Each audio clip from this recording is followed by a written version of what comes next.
Let's look at our third amateur, Kevin. Former high school player, hasn't played for a little while, but now is getting back into the game. And Kevin is the best of our three amateurs. Now we're going to look at two of his forehands. We've got the first one on the green screen behind me to start.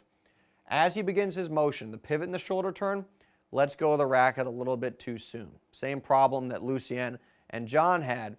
He does pivot and turn the shoulders fine otherwise. So this looks good. As he brings the racket back, you'll notice that the racket is coming up. He's going to have that C motion in there, and he is the first one of our amateurs to have that. And this C is going to facilitate a continuous swing path. So Kevin, unlike Lucien and John, has that fifth fundamental down. Kevin also has done a nice job of loading up on his outside leg. He's got the weight there. But his non-hitting arm is pointed into the court. Same problem as Lucien and John, doesn't extend it out across his body like he should.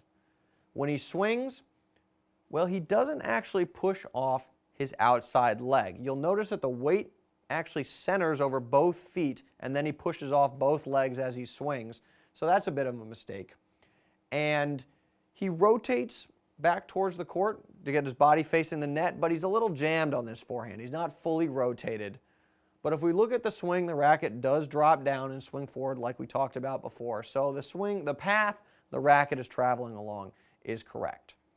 Because he's a little jammed at his contact point, follow through is going to be a little bit awkward.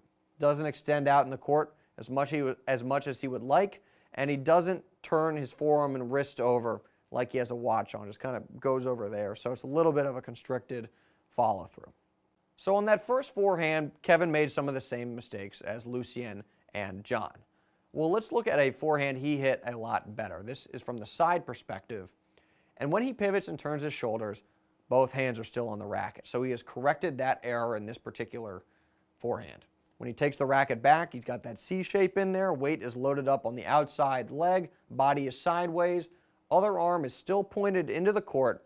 But if he were simply to point that arm at the camera, then his preparation would look fantastic. Pretty good as is, but it would be great preparation if he just changed the direction he was pointing that arm.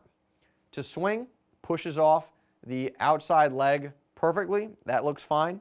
Body rotates back towards the net. He's facing the net now at contact. If we rewind it, watch the path of the racket, drops down, swings forward.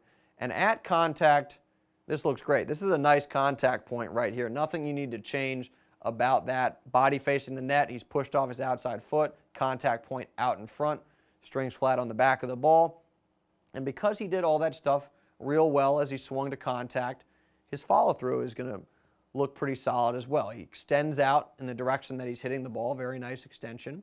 Turns the forearm and the wrist over like he has a watch on. Finishes across his body in a nice smooth motion. And if we rewind to contact, body also continues to rotate after he's hit. So we can see with this forehand that Kevin is inconsistent, but when he does things correctly, when he hits the ball right, he hits a very solid forehand. Only a couple tweaks in there that he needs to make this a pretty high-level shot. With that in mind, let's now move on to comparing this forehand with Tommy Haas's forehand. Both pivot and turn their shoulders to start the motion, and Kevin has left both hands on the racket. He looks very similar to Tommy right now, not really too much difference.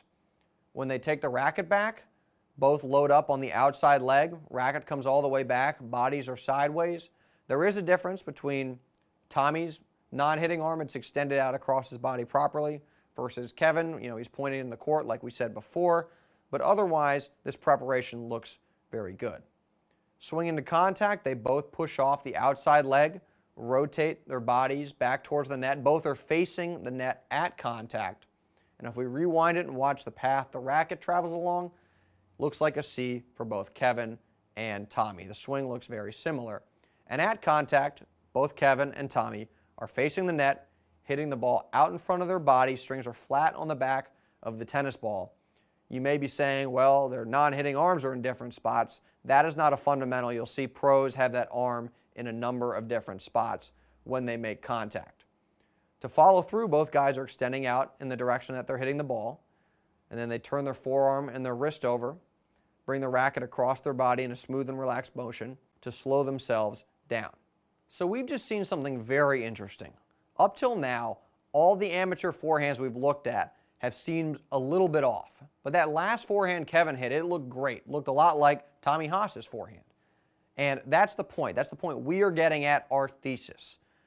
The key to having a high-level forehand is not in these small details, the angle of your wrist, how you take the racket back. It's in the big stuff. And an amateur like Kevin, an amateur like you at home, can have a very high-level forehand, a forehand that looks very close to the pros, simply by focusing on and executing these 5 fundamentals each and every time you hit. So let's bring in one more amateur, me, because we haven't seen an amateur yet who has all 5 fundamentals and does them every single time they hit a forehand. And this is what that looks like. This is me just hitting forehands on a ball machine, and you can see this looks like a fundamentally sound forehand.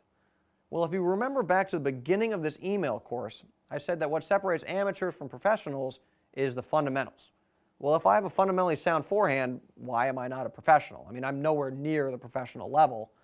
Well, it's not just a matter of having the fundamentals, it's a matter of execution. How well do you do them? Tommy Haas, for example, has better execution, hits harder, more spin, more pace, way better timing. He's practiced for 20 years every single day, and he's a way better athlete than I am. But that doesn't matter. You don't need to practice every single day for 20 years to hit a high-level forehand. What you need to do, you certainly need to practice, but when you practice, you have to focus on what matters, what's actually important to hitting a high-level forehand.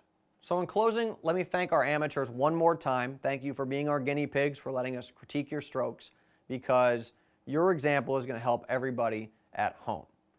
Now, there are fundamentals to the forehand, obviously, like we just established, but there are fundamentals to the backhand and the serve as well. So if you navigate around our website, you can watch those videos and learn what you need to do every single time you hit those shots as well.